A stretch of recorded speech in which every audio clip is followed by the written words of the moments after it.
Praise lord. దేవాది దేవునికి వందనాలు.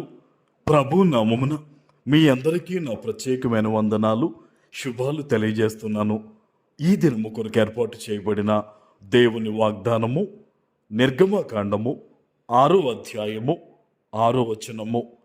నేను యెహోవాను, నేను ఐగుప్తులు మోయించు బరువుల క్రింద నుండి మిమ్మలను వెలుపలికి రప్పించి వారి దాసత్వములో నుంచి మిమ్మల్ని విడిపించి నా బాహువు చాపి గొప్ప తీర్పులు తీర్చి మిమ్మును విడిపించి. దేవుని నామానికి మహిమ కలుగునుగాక. ఈ ఉదయకాల సమయంలో సర్వ సృష్టికర్త అయిన నీ తండ్రి నిన్ను ఆశీర్వదించి గొప్ప వాగ్దానాన్ని నీకు అందిస్తూ ఉన్నారు. హల్లెలూయా.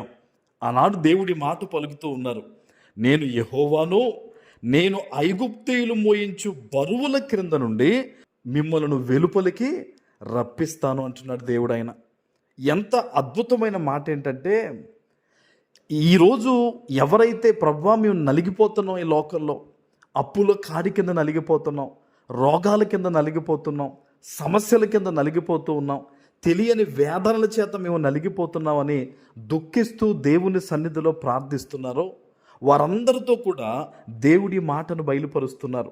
ఆయన ఏమంటున్నాడండి, ఏదైతే నీవు నలిగిపోతున్నావు, ఇక్కడ దేవుడు స్పష్టంగా చెప్తున్నారు చూడండి ఈ వాగ్దానం ద్వారా. ఐగుప్తులు మోయించు బరువులు అంటే ఐగుప్తు లోకానికి సాదృశ్యంగా ఉంది. ఈరోజు ఈ లోకము అపవాది చేతుల్లో ఉంది గనక వాడు అనేక రకాల బరువు నీ మీద పెట్టుండొచ్చు. అందుకనే దేవుడు ఒక మాట చెప్పారు, ప్రయాసపడి భారము మోయిచున్న జనులారా, సమస్త జనులారా నా యొద్దకు రండి, నేను విశ్రాంతినిస్తానన్నాడు. ఈరోజు నువ్వు ఎక్కడి నుంచి ఈ వాగ్దానాన్ని వింటూ ఉన్నావో, నీ మీద ఉన్న బరువును తొలగించగలిగిన దేవుడు ఉన్నాడు, ఆయన క్రీస్తు. నీవు మోస్తున్న భారాల నుంచి నీకు విడుదల, నెమ్మది దయచేసే దేవుడు ఉన్నాడు, ఆయన ఈ వాగ్దానం ద్వారా మాట్లాడుతున్న క్రీస్తు. నువ్వు దేవుని సన్నిధిలో ఒప్పుకుని నీ జీవితమును దేవునికి అప్పగించి నీవెప్పుడైతే ప్రార్థన చేస్తావో గుర్తుపెట్టుకో, ఆశ్చర్యకరమైన రీతిలో ఈ లోక భారములన్నిటి నుంచి కూడా దేవుడు కొంచెం కొంచెంగా నిన్ను విడిపించేస్తారు.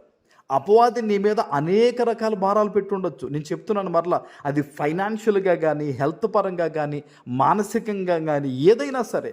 అందుకనే దేవుడు చెప్తున్నాడు, ఐగుప్తీయులు మీ మీద మోయిస్తున్న బరువులు ఏదైతే ఉన్నాయో వాటి నుంచి నేను విడిపిస్తానంటున్నాడు ఆయన. ఈరోజు నీకు నమ్మకం ఉందా దేవుని వాగ్దానం మీద?